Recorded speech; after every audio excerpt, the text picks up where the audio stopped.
Hi, I'm Lynda Norman. I'm a watercolor artist here in the Okanagan Valley in British Columbia.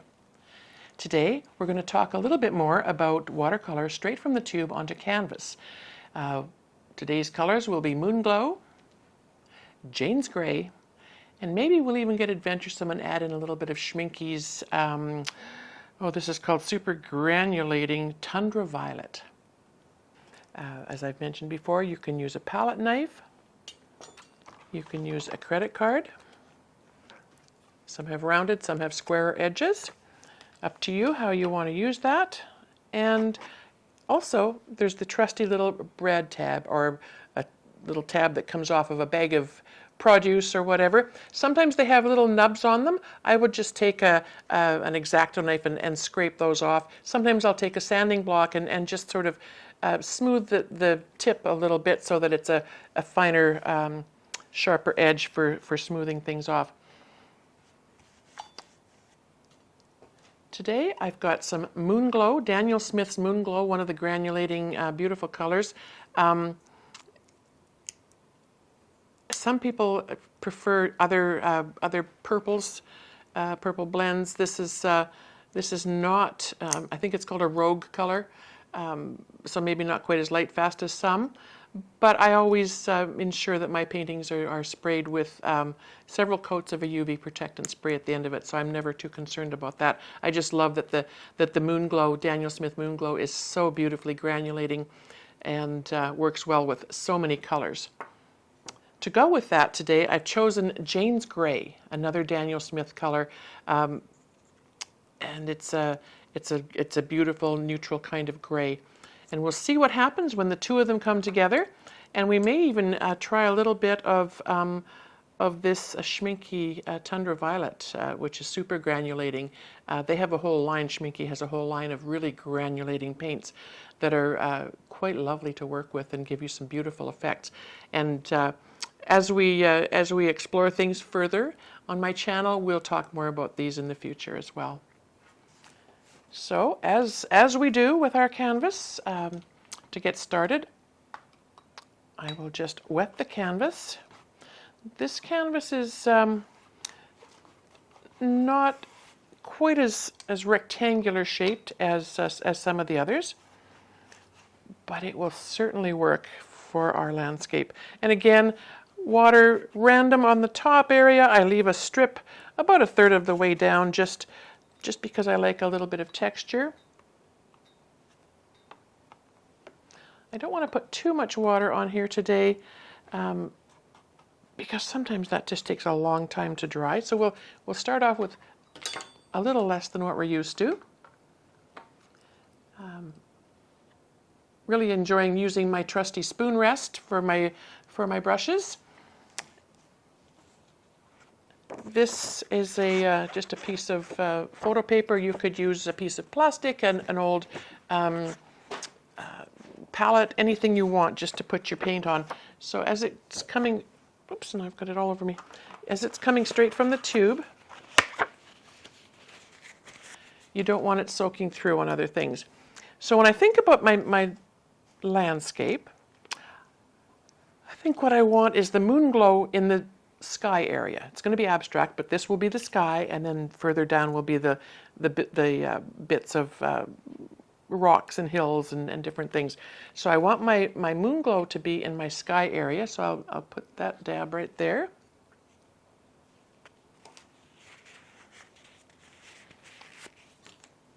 And then my Jane's Gray. And I think any gray would probably work. Be adventuresome. Try what you have in your own palette, in your own tubes of paint. Sky's the limit. We could be doing this in quinacridone gold and burnt umber. You know, there's just so many combinations.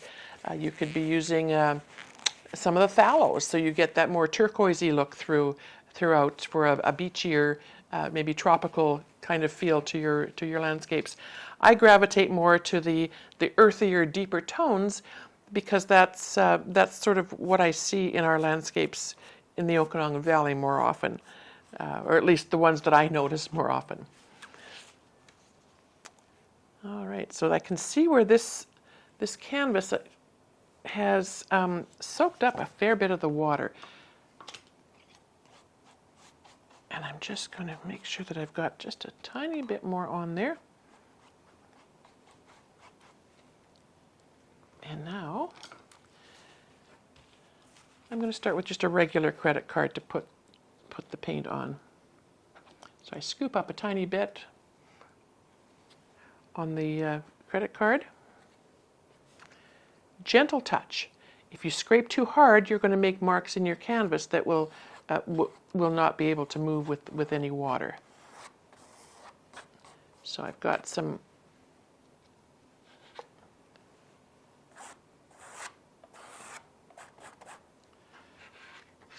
Moonglow happening along the top for the sky. Now I'm letting the two colors blend as I'm going further down. I'm going to stop here for a moment, and I'm just going to let that little bit of moisture on the top soften that Moonglow. You can see here where it's pulling it out. Two kinds of spray bottles are really handy to have. This is a mister, and I've shown you before where it just is a very beautiful fine mist. And then this is more of a spritz. So sometimes the spritz is kind of nice because it will give you more directed flow. And because the paint is thicker on that one side, I'm just going to let it run, and now I'm going to get the fine mist and bring it all the way down.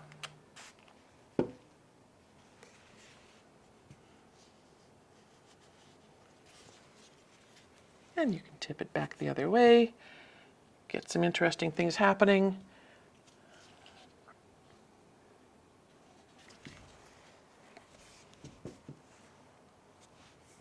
If I want it to run off the top of the page, I would just give it a little extra mist along that edge, and that helps to pull it down. So here I've almost got an aurora borealis effect happening in that sky, and I'm kind of okay with that. I think that's an interesting effect. I'm going to take a little more of my color now, and I'm going to. I think I just want to add a little more water. This canvas was given to me without a wrapper, so I'm not sure what brand it is, and it seems to be thirsty. It's soaking up a lot of that water that I'm putting on. So we're going to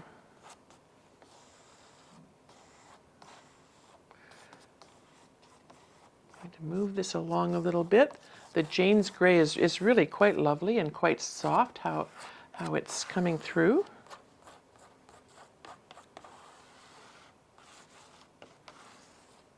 And it's almost got a blue tone. You can see in the bottom as we get a little lighter with the application, it's quite blue.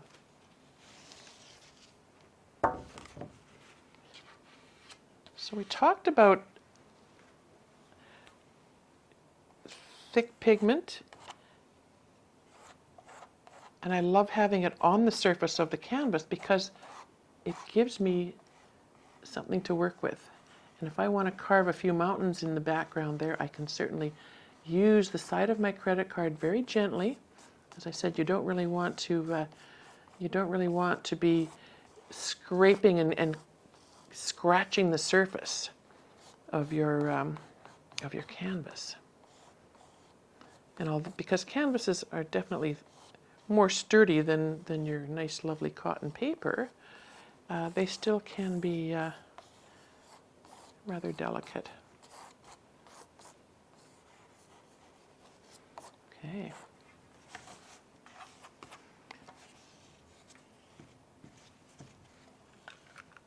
And I love that because I've got the thicker pigment there, I can sort of direct more of it across the page. I'm letting it run into my tablecloth, which I will clean up later. Normally I would have a towel or some paper towels there. paper towels, hand towels, anything are really handy to have. I often use them in place of a brush, just for a real soft, gentle way of directing paint and pigment around the canvas. Okay. Some of this ended up a little thick on the edge. I'm going to wipe that off because sure as anything I will stick my thumb in it, and then we'll have a lovely thumbprint in the middle of it. While this is still wet, if I felt that I wanted more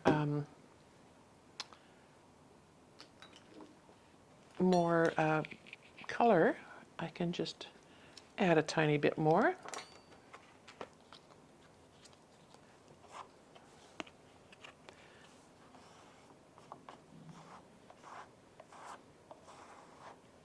And we'll bring that in slightly.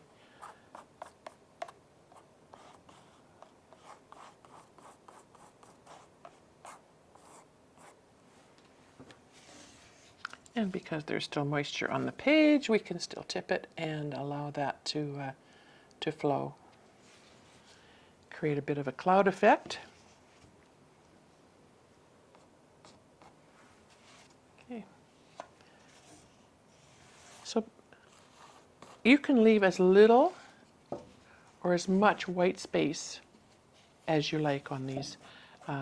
Personally, some of the ones with white space are my favorites, where the design is really quite minimal. Very little need to go back in with the brush, but on the odd instance where you've maybe put something where you're not thrilled, for example, that line there, I find it a bit harsh and out of place, I will go in with just a damp brush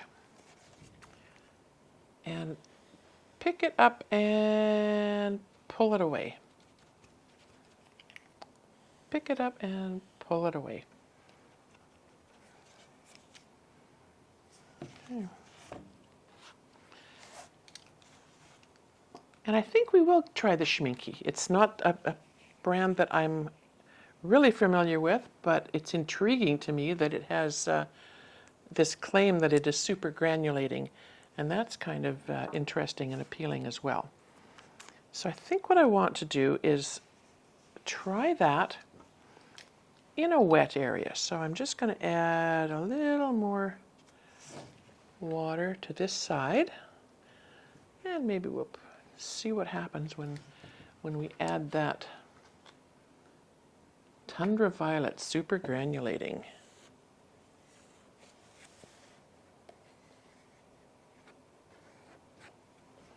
And it's very similar to the Moonglow in color.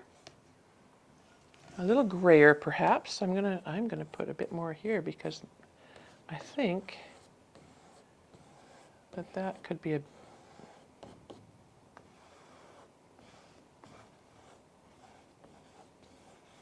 bit of a mountainscape here.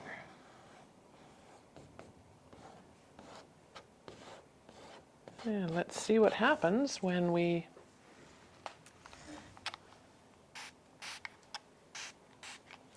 give that Schmincke paint a little bit of water and let it move.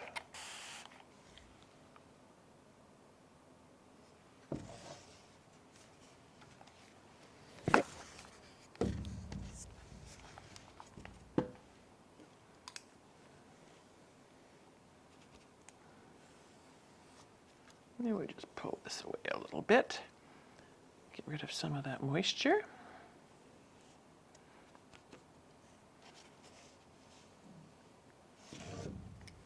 So I'm not sure about the granulation on that.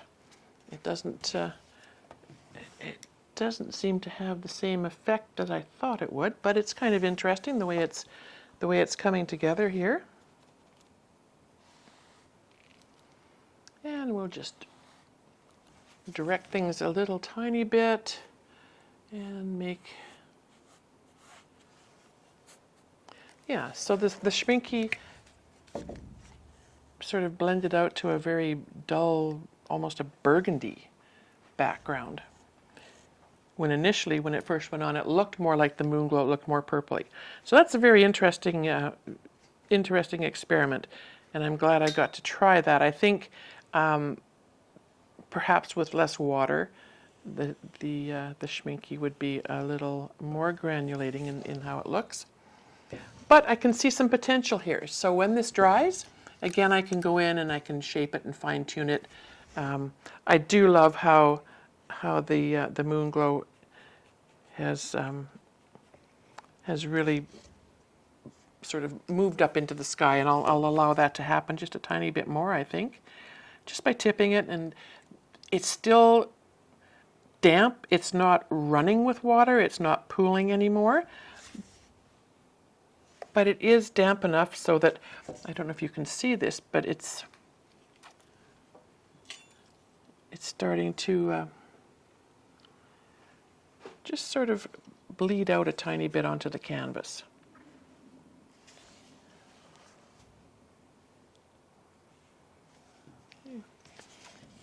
Now, this is still continuing because it's a bit damp. You can see where it's sort of blending out with the moisture on the surface.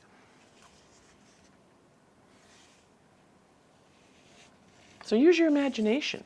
What do you see in your design? Is there a meadow? Is there a mountain? Is there anything else of interest? Sometimes there's a place where you can put a clump of trees or a little inlet, maybe even some bulrushes. There are times when you can go back in with your credit card when it's dry. I don't have an example here at the moment, but just by tipping the edge of your credit card into some paint, and it doesn't have to be anything specific. You just want a dark color.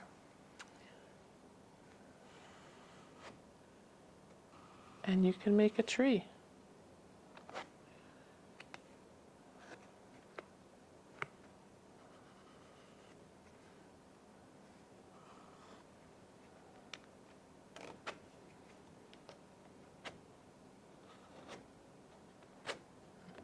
I'm doing this upside down, so it's going to be a fat tree.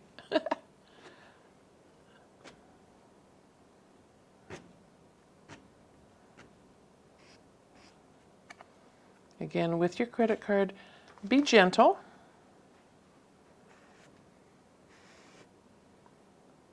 You don't want to scratch your surface of your canvas.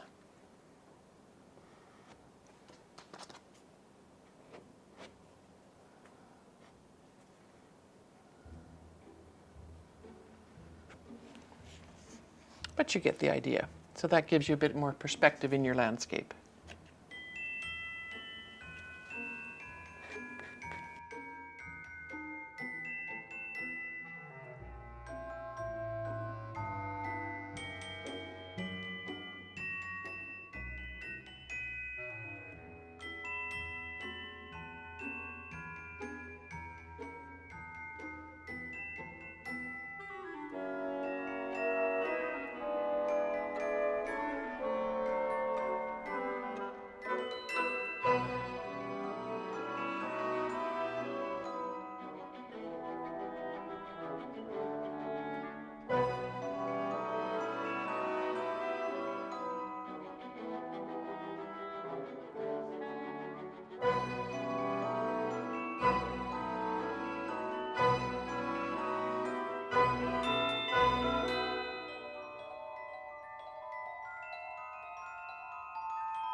So give it a try. Let me know in the comments what you think, how you've enjoyed playing with the pigments and the canvas and the water, and how this may have been maybe a little open door to being a little more loose and free with your watercolors.